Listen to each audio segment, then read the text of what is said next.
അല്ല, E P Jayarajan സർക്കാരിനെതിരെയും CPM-നെതിരായും കടുത്ത വിമർശനമാണ് അദ്ദേഹത്തിന്റെ ആത്മകഥയിൽ എഴുതിയിരിക്കുന്നത്. സമ്പൂർണമായ തകർച്ചയിലേക്കാണ് CPM പോകുന്നതെന്നുള്ളതിന്റെ ഏറ്റവും വലിയ തെളിവാണിത്. ബംഗാളിലും ത്രിപുരയിലും സംഭവിച്ചത് CPM-ന് കേരളത്തിലും സംഭവിക്കുകയാണ്.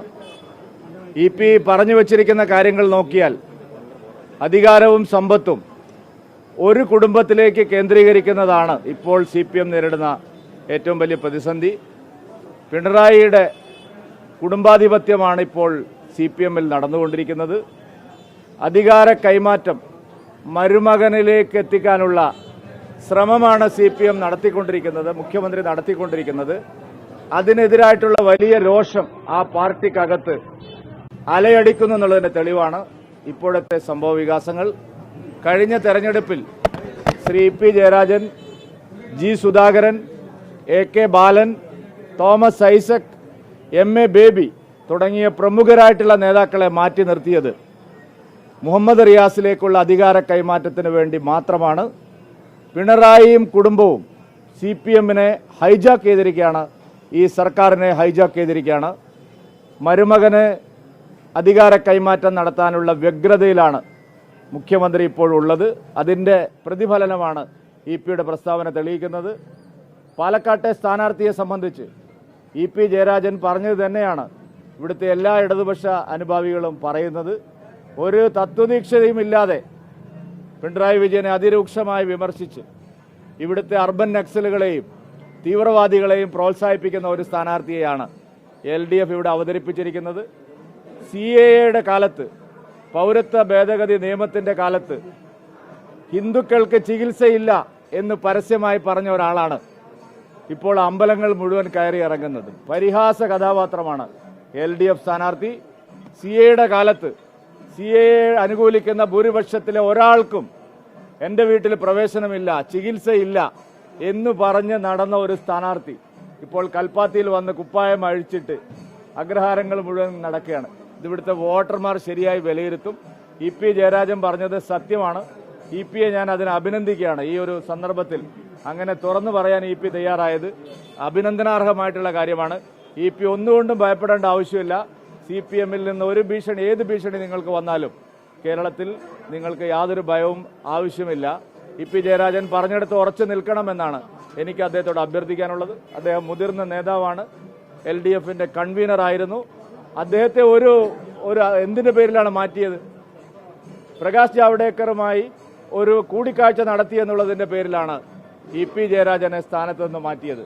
പക്ഷേ ഏത് പാർട്ടിയിൽ നിന്നും എപ്പോൾ വേണമെങ്കിലും വരുന്ന ആൾക്കാർക്ക് ടിക്കറ്റ് കൊടുക്കുന്ന ഒരു party E P Jayarajan Prakash ജാവ്ദേക്കറെ 5 മിനിറ്റ് കണ്ടത് വലിയ അപരാധമായി എന്നാണ് പറയുന്നത്.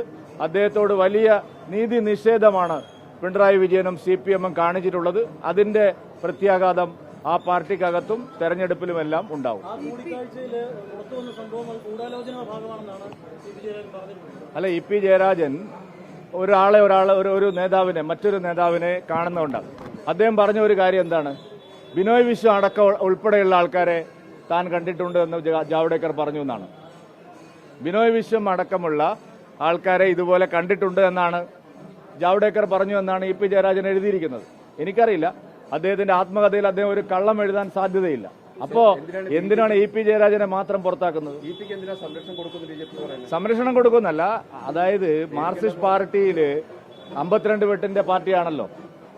കാരണം മാർക്സിസ്റ്റ് പാർട്ടിക്കെതിരെ ഒരു നിലപാടെടുത്താൽ 52 വെട്ടാണല്ലോ. ആ 52 വെട്ടിനെ ഇ പി ഭയപ്പെടേണ്ടതില്ല എന്നേ ഞാൻ പറഞ്ഞിട്ടുള്ളൂ. മറ്റു വ്യാഖ്യാനങ്ങളൊന്നും ഇപ്പോൾ നിങ്ങൾ കൊടുക്കണ്ട.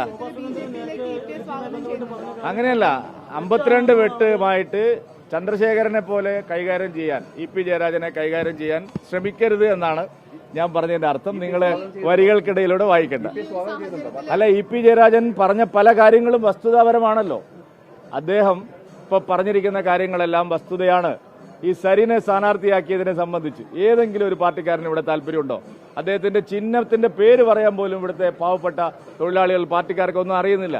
അദ്ദേഹത്തിന് 9ാം സ്ഥാനത്താണ് അദ്ദേഹത്തിന്റെ ചിഹ്നം.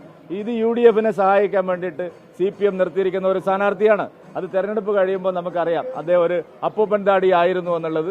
തെരഞ്ഞെടുപ്പ് കഴിയുമ്പോൾ നിങ്ങൾക്കറിയാം. UDF-നെ സഹായിക്കാനുള്ള ഒരു നീക്കമാണ് CPM നടത്തിയിട്ടുള്ളത്. അതിനെതിരായിട്ടുള്ള ജനവികാരം ഇ ശ്രീധരൻ സാറെ പരാജയപ്പെടുത്താൻ ശ്രമിച്ച അതേ വഴിയിൽ അവർ പോയാൽ ഇത്തവണ വലിയ തിരിച്ചടി ഉണ്ടാവും. പാലക്കാട് BJP അല്ലാതെ ആരും ജയിക്കില്ല. ഒരു കാര്യം നിങ്ങൾ മനസ്സിലായിക്കോ, പാലക്കാടിനൊരു സ്വത്വ ബോധമുണ്ട്. നിങ്ങൾക്കത് തിരിച്ചറിയണമെങ്കിൽ 23-ാം തീയതി പെട്ടി പൊളിക്കുമ്പോൾ നിങ്ങൾക്ക് നോക്കാം.